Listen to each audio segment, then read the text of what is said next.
Guys, happy Sunday. Ravens are back here, and they get the hapless Giants. A perfect feel-good game here for the Ravens. 16.5 point favorites on the road. 8-5, 16.5 point favorites. I don't think that's ever happened before, but that is the nature of the Giants right now. The Giants are a flaming disaster, and they're rolling back with Tommy DeVito. Last time we saw Tommy DeVito, the Buccaneers were destroying him. Drew Lock is hurt for the Giants, so they're going with Tommy DeVito. I think it's the biggest discrepancy in quarterback talent in the history of the National Football League, at least as long as I've been around, as Lamar Jackson faces Tommy DeVito. Tommy DeVito, what can the Giants possibly do to keep this game close? The only chance they have is if Tyrone Tracy, their rookie running back, is running the football. Lord, if that happens, tomorrow morning is going to be a disaster here for Ravens fans because this should not be a four-quarter game. The only way it's a four-quarter game, they might give this running back Tracy the ball 45 times if they could today. The Giants cannot drop back and throw the ball. They have the worst offensive line. Their best player, their left tackle, Andrew Thomas, is out for the year. The Ravens are angry. They're mad. They're coming off a bye. I expect quick screens to Malik Neighbors and a whole bunch of running the football from Tyrone Tracy. So as long as the Ravens can just get a lead at some point early in that first quarter, it doesn't even have to be early in the first quarter, just get the lead and the Giants will screw it up. They are not going to, just don't let them feel good about themselves at all for any portion of this game. On the other side of the football, the Giants have Dexter Lawrence. He's a nice big defensive tackle there in the middle. Their weakness is in their pass defense, and they're just deflated right now. They played a long game against the Saints.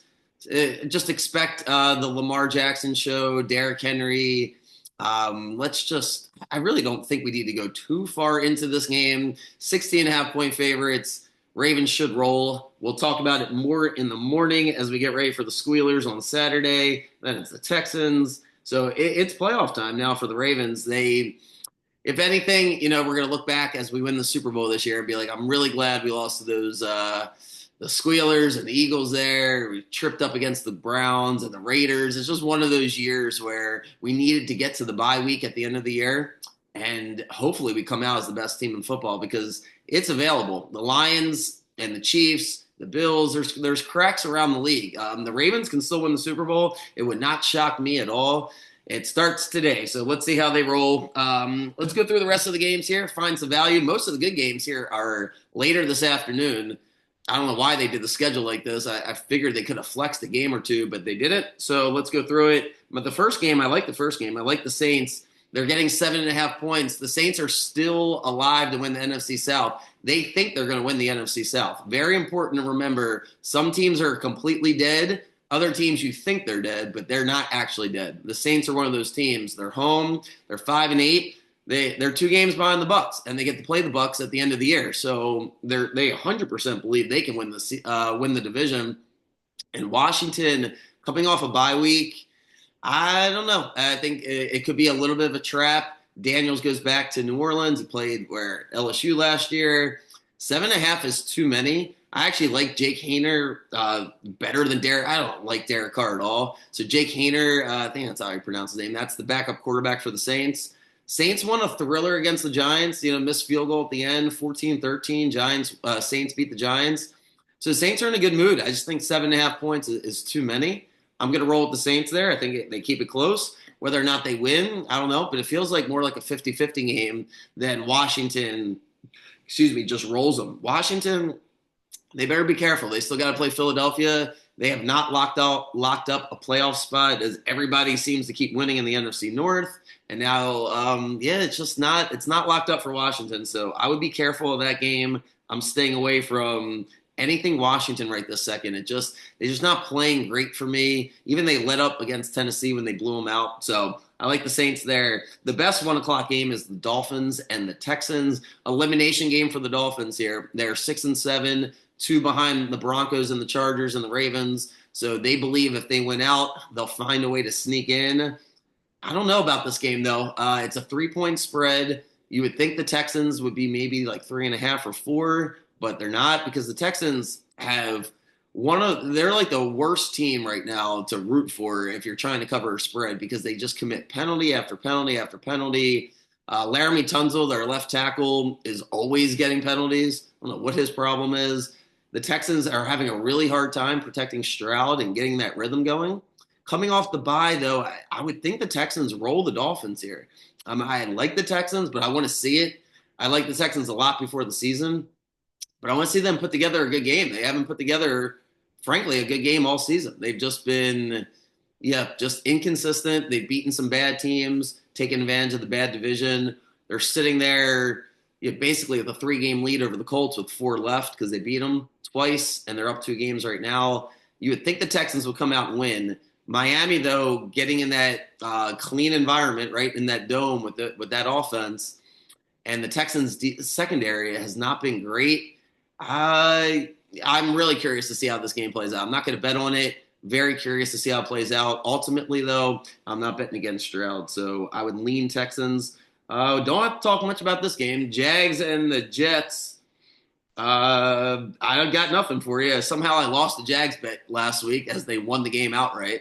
Trying to still figure out how they scored 10 points and beat the Titans, but that's what happened. They're getting 3.5 at home against the Jets. Jets should have won last week. Who knows what the Jets are thinking? If you figure out if the Jets are going to win this game, tell me because I have absolutely no idea. Staying away from that. This line, I said earlier in the week it would move up. It hasn't moved. It moved up a little bit. It's up 0.5 point to 5.5 now. The Bengals are 5.5 point favorites. I would imagine it gets to 6, maybe even higher by the time they kick it off. The Bengals still think they have a chance. So, I mean, they won the thriller against the Cowboys on Monday night. It's hard to bet against that offense right now. I mean, geez whiz. I mean, they're just rolling. The Titans do play pretty good defense, but they also have Will Levis, and the Titans are – I just don't know how you bet on this game. The Titans are really hard to predict from, like, play to play, let alone game to game. So, feels like a stay away. It's a lot of points, 46.5. Makes me feel like it's going to be a high-scoring game. Maybe they let Will Levis chuck it around. The Bengals secondary is not great, so if you like the over in that game, I would endorse that. Not endorsing the over in the next game. What's that? The Chiefs and the Browns. It's jumped up now to 4.5. Same thing. I thought it would go a little bit higher. Just 0.5 point. Well, the Chiefs are terrible at blocking for Mahomes. They have the worst tackles in the league. And the Browns do a fantastic job, led by Myles Garrett, of getting after the quarterback. I still don't know how it's not a 7-point spread, though. The Chiefs just can't cover. I'm not going to bet the game because it just feels too weird. And the Chiefs are in the same boat as the Ravens and the Steelers and the Texans. They got these 3 games in 11 days. So there's a lot going on for Kansas City. But, I'm having a hard time with this one because Cleveland, they are playing hard, especially if you watch the Hard Knocks, which it's like predominantly featuring the Bengals and the Browns. Anyway, story for another day. The Browns are playing hard. They're going to keep their coach. It wouldn't shock me if the Browns got him today, but Mahomes, you're not going to bet against Mahomes. There's just no point to do it. But it is a weird spread. If you're thinking about doing parlays and teasers, you might just want to leave the Chiefs out of it today instead of thinking it's a guaranteed part of your 3 or 4 leg parlay. I would just leave the Chiefs alone. It's a weird game, and the Browns are playing hard. Probably be a nice crowd. I like the Panthers. That's the next game I like at 1 o'clock. Then we'll get to the good games. The Panthers, I'm fading the Cowboys here down the stretch. The way they lost that game on Monday Night Football, besides being pissed off that I couldn't cover the spread, it's just they look so distraught. They really played their ass off to win that game. They thought they still had a chance to make the playoffs. They were really they played well against Cincinnati as best as they possibly could, it felt like.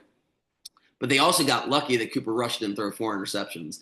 He was not very good. They were still right there to win the game. They just couldn't do it. Now they're going to play a Panthers team who is just playing good football, like relative to their record. They are playing good football. They're 2.5 point favorites at home. I just don't think Dallas can get up for this game. So I like Bryce Young and the Panthers to cover the 2.5. All right, we got 4. What's it? 4? No, 5. 1, 2, 3, 4, 5. 5 games at 4. 4 of them are good. The other one's Arizona and New England. New England coming off a bye, getting 6 points. Kind of a tailspin of Arizona. They're not done yet. They do need to start by winning today. Arizona's not finished, but they're not feeling very good about themselves, that's for sure. New England's got nothing to lose. If you take Arizona, you better put in a 6-point teaser because it feels like it might be a close game there. So that's my thoughts on that one. All right, now let's get to the good games. 4 good games at 4 o'clock, really great games. I'm going to start with the game that I have the least amount of opinion on because I can't stand both of these teams. And the number is it's growing. Now the Eagles are 5.5-point favorites, home against Pittsburgh. Yes, they're home. It's not, I don't know how big of a home field advantage will really be because I think the Eagles fans hate the Eagles and there'll be plenty of Pittsburgh fans. So I would totally take Pittsburgh if it was allowed in my body to bet on Pittsburgh, but I'm not doing that. But I don't know, man, this is just going to be a dogfight. I think both teams are just going to, it's only 43 points. I think that's indicative. That's the total. I think that's indicative of how this game's going to be. It's going to be a brawl. It's going to be a real, like, hit you in the mouth. Pittsburgh is more physical than Philadelphia, but Philadelphia's got better players. Saquon going up. I am excited for this game. I'm hoping that Pittsburgh gets beat up. It's perfect for the Ravens. You couldn't ask for a better situation for the Ravens. Hopefully Pittsburgh loses in a really, really close, tight game, super physical, and then we go and we play them on Saturday. So Philadelphia is an enigma right now. They've won 9 in a row, but they're not in a good mood. It's a strange situation in Philadelphia. A.J. Brown's upset not getting the ball. I don't know. They didn't play great against the Panthers, but they won the game anyway. Just tough and tough to fade Philadelphia the way they keep winning these games. But 5.5 points is a lot. I like Pittsburgh. Not enough to bet on it, but I like Pittsburgh. I like Buffalo a lot today. I think there's a great spot for the Bills. The Lions are ready to lose a game. They've been flirting with losing a game now for over a month.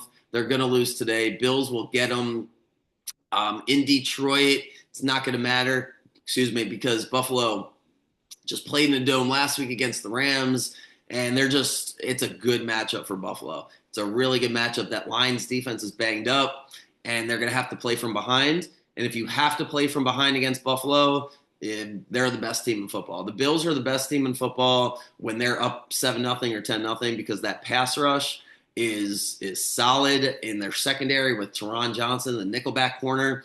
He's going to lock down Brown. He's probably the best nickel corner in the entire league. Slot corner, really shouldn't say a nickel corner because he'll play a lot, but he'll always be in the slot. And they put Brown in the slot all the time.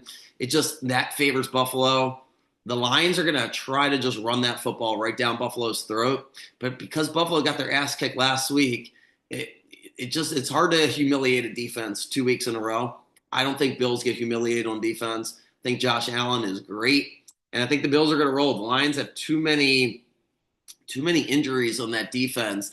Finally catches up to them this week. Bills are going to beat them. I like Buffalo a lot. I really, really, really want the Colts to win this game. I got all my future bets basically revolve around this game here for the Colts because it's over 8.5 wins, and I got them making the playoffs, and they're sitting at 6-7 with a soft 3 games after this. Like, they could run the table if they can go to Mile High and get the win. Both teams are coming off a bye. Maybe the 2 best offensive coaches with respect to Andy Reid in the NFL with Sean Payton and Shane Steichen, 2 young quarterbacks. If you know what Anthony Richardson is going to do on a given play, you're ahead of the game because I don't even know if Anthony Richardson knows what he's going to do. That's the Colts quarterback. I just don't know. I really have no idea what to expect from him today. I just know the Broncos did not look good against Cleveland last time we saw them in that secondary, but then they made a couple pick sixes off of Jameis, and Richardson has a lot of Jameis in him sometimes. On the other side of the ball, though, I'm pretty confident the Colts are going to be able to get to Bo Nix.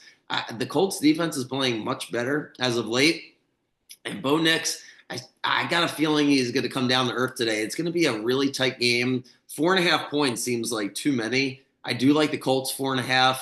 Whether or not they can pull it out remains to be seen. It's going to come down to these 2 young quarterbacks, which one plays better in the fourth quarter. My favorite game, I probably sound like a broken record this year, but I love the Bucs again, and it's a team that I've been the most right about. I liked it last week when I saw that the Chargers have the Bucks jammed in between the Chiefs and the Broncos. It's not a trap game or a look away game because the Bucks are good. But man, it's hard to get as hyped up for this game as you were for the Chiefs last Sunday night. Really brutal loss for the Chargers. They're down 13-0, and they came all the way back and felt like they were going to win that game, and they just could not stop Mahomes at the end. Couldn't get him off the field. Chiefs run out the clock and kick the field goal and win. I just think the Chargers are going to be lethargic today. And if they get behind against Tampa, their offense is not good enough to do much. Tampa will blitz. Bowles is going to send the troops. They are banged up in the secondary, Tampa is. But if there's a team that you can get away with being banged up in the secondary, it's the Chargers. They have the worst offensive weapons in the NFL. It's not even really close, at least amongst good teams. I mean, especially with Dobbins out today, they just don't really have guys to throw the ball to. So I think Tampa's going to be able to score. I think Baker's going to be good. And the Chargers are going to play from behind. I think the line is telling you Tampa's just as good as Chargers. There's not really a home field advantage in LA.